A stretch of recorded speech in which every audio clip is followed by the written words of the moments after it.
Materi kita kali ini yaitu menentukan ide pokok, kalimat utama, dan kalimat penjelas.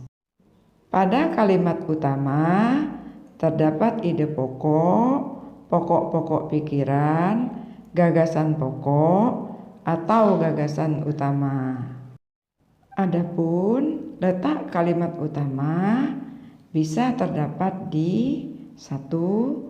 Awal paragraf, 2. Akhir paragraf, 3. Awal sekaligus akhir paragraf. Paragraf deduktif adalah paragraf yang kalimat utamanya terletak di awal paragraf. Paragraf induktif adalah paragraf yang kalimat utamanya terletak di akhir paragraf. Paragraf campuran adalah paragraf yang kalimat utamanya terletak di awal paragraf, kemudian ditegaskan kembali di akhir paragraf. Berikut ini strategi yang bisa kita gunakan untuk menentukan kalimat utama. Langkah pertama yaitu bacalah dengan cermat kalimat yang terdapat pada awal paragraf. Langkah kedua, bacalah dengan cermat kalimat kedua yang terdapat pada paragraf. Ciri-ciri kalimat penjelas. 1. Terdapat repetisi atau kata yang diulang.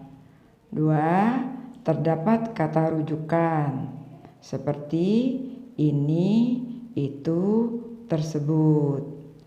3. Terdapat kata ganti orang seperti dia, mereka, nya, dan sebagainya.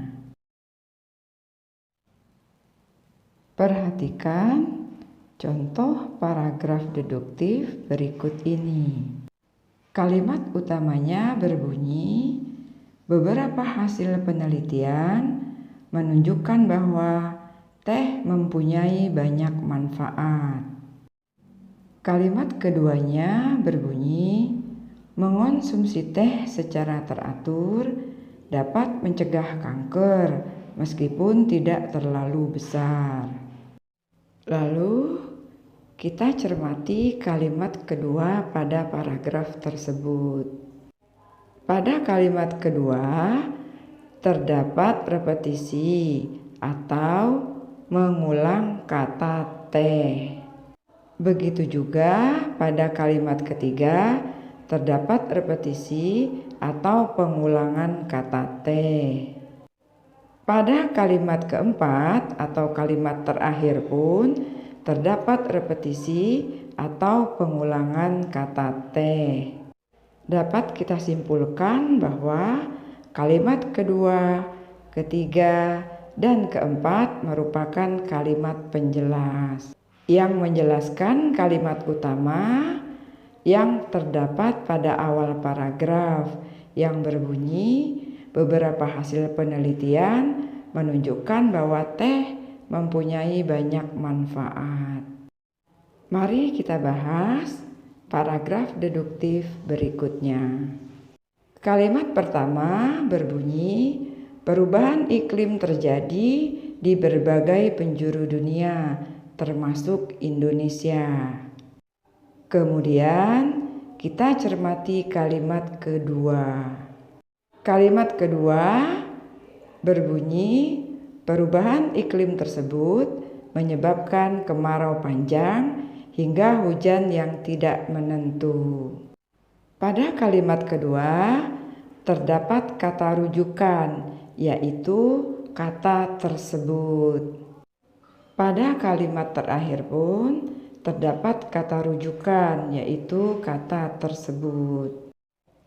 Jadi dapat disimpulkan bahwa kalimat kedua, ketiga, dan keempat merupakan kalimat penjelas, sedangkan kalimat pertama merupakan kalimat utama. Berikut ini kita akan membahas paragraf induktif. Paragraf induktif adalah paragraf yang kalimat utamanya terletak di akhir paragraf. Ciri-ciri paragraf induktif adalah kalimat terakhirnya merupakan sebuah simpulan.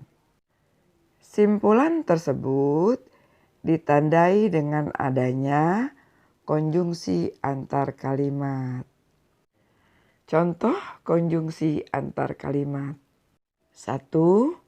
Oleh karena itu. 2. Oleh sebab itu. 3. Dengan demikian. 4. Jadi. 5. Bahkan.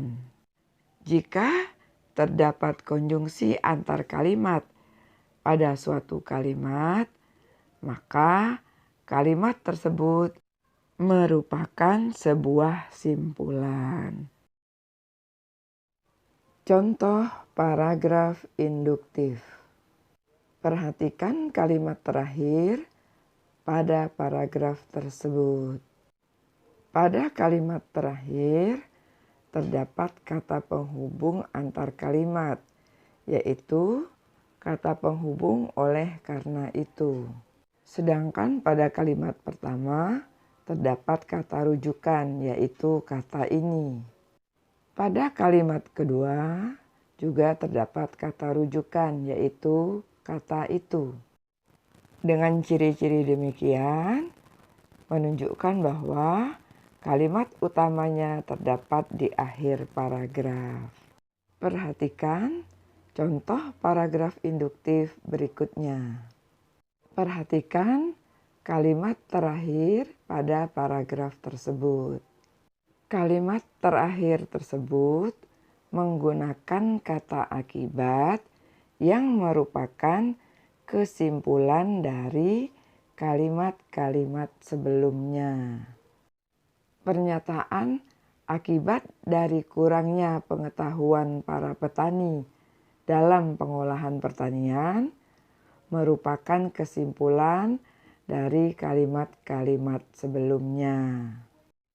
Sehingga dapat disimpulkan bahwa kalimat terakhir merupakan kalimat utama. Dengan ciri-ciri merupakan kalimat kesimpulan. Jadi, ciri paragraf induktif adalah kalimat akhir merupakan kalimat kesimpulan umum dari paragraf tersebut. Berikutnya, kita akan mengulas tentang paragraf campuran. Perhatikan kalimat pertama dan kalimat terakhirnya. Kalimat pertama dan kalimat terakhir memiliki maksud yang sama, walaupun dengan redaksi yang berbeda. Pada kalimat ketiga, terdapat kata rujukan itu yang menunjukkan bahwa kalimat tersebut merupakan kalimat penjelas dari kalimat pertama. Perhatikan juga kalimat yang berbunyi, tindakan tersebut merupakan tindakan korupsi yang pastinya melanggar hukum. Kalimat ini menggunakan kata rujukan tersebut. Kalimat tersebut merupakan kalimat penjelas dari kalimat pertama. Jadi, dapat disimpulkan bahwa kalimat utamanya terletak di awal paragraf.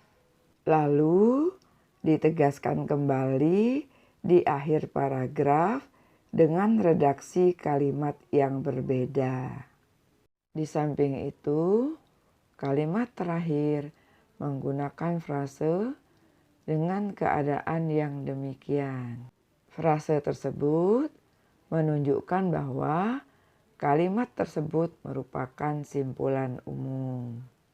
Jadi, dapat disimpulkan bahwa paragraf tersebut merupakan paragraf campuran, yaitu paragraf yang kalimat utamanya terletak di awal paragraf, kemudian ditegaskan kembali di akhir paragraf.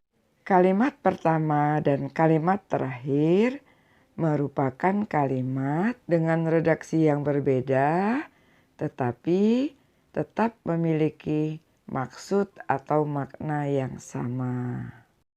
Baiklah, kita akan mengulas paragraf campuran berikutnya. Pada kalimat ketiga, terdapat kata rujukan ini. Dengan demikian, kalimat kedua, ketiga merupakan kalimat penjelas dari kalimat pertama. Sedangkan kalimat terakhir juga merupakan simpulan yang bersifat umum, karena terdapat konjungsi antar kalimat oleh karena itu. Dengan demikian, kalimat utama paragraf tersebut terdapat di awal paragraf, lalu ditegaskan kembali di akhir paragraf. Maka paragraf tersebut disebut dengan paragraf campuran. Selanjutnya, kita akan mengulas tentang bagaimana menemukan ide pokok atau pokok-pokok pikiran atau gagasan utama atau gagasan pokok dalam kalimat utama. Ide pokok atau pokok-pokok pikiran atau gagasan pokok atau gagasan utama tentunya terdapat pada kalimat utama. Untuk menemukan ide pokok atau pokok-pokok pikiran atau gagasan pokok atau gagasan utama, kita perlu mencermati kalimat utamanya. Pada kalimat utama, ide pokok atau pokok pikiran atau gagasan pokok atau gagasan utama tersebut ada yang tersurat dan ada yang tersirat. Mari kita cermati paragraf berikut ini. Cermati kalimat pertamanya, lalu cermati juga kalimat kedua dan seterusnya. Pada kalimat kedua dan ketiga terdapat pengulangan kata gotong royong. Pengulangan tersebut menggunakan istilah atau frase lain yang maknanya sama dengan kata gotong royong. Pada kalimat keempat juga terdapat pengulangan kata gotong royong. Perhatikan juga kalimat terakhir. Pada kalimat terakhir terdapat kata rujukan itu. Jadi, dapat disimpulkan bahwa kalimat kedua, ketiga, keempat, dan kelima merupakan kalimat penjelas dari kalimat pertama. Jadi, kalimat utama paragraf tersebut terdapat pada kalimat pertama. Setelah mengetahui kalimat utamanya, kita tinggal menemukan ide pokok, gagasan pokok, pokok-pokok pikiran, atau gagasan utama yang terdapat pada kalimat utama tersebut. Ide pokok tersebut ada yang bersifat eksplisit dan ada juga yang bersifat implisit.